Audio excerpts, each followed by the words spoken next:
Welcome to Nature Robots Mission Control. In this quick tutorial, we will introduce the Field Row Creator, one of our modular waypoint graph editing tools. The first step is to define the field boundary. In practical use, this boundary would usually be recorded by driving the robot around the field. The collected boundary data could then be imported directly into Nature Robots Mission Control. For this demonstration, however, we draw the geofence manually by clicking points on the map.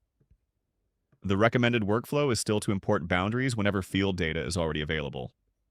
After setting up the geofence, we move on to defining the crop rows. First, we mark the first row of the bed. Then, we mark the last row of the same bed.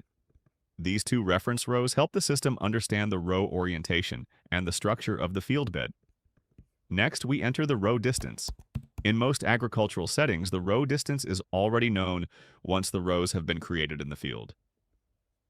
After entering the row distance, we continue to the next step and generate the field rows.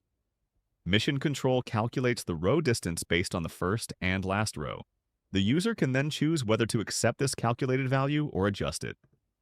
Once confirmed, the extrapolated rows are created automatically.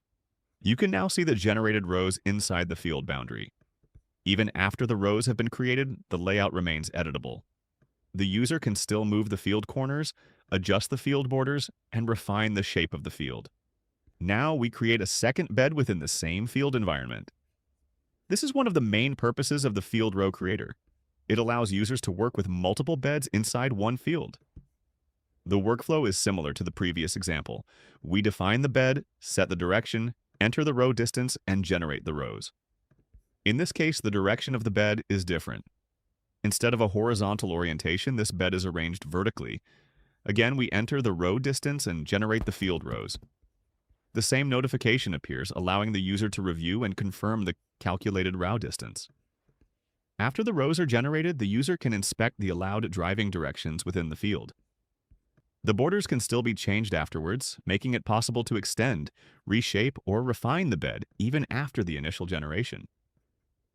Once the field structure is ready, the field can be saved. So with the Field Row Creator, you can quickly define field boundaries, generate rows based on their spacing and geometry, and prepare a structured waypoint graph for further editing in Mission Control. Thank you for watching and stay tuned for the next Nature Robots Mission Control tutorial.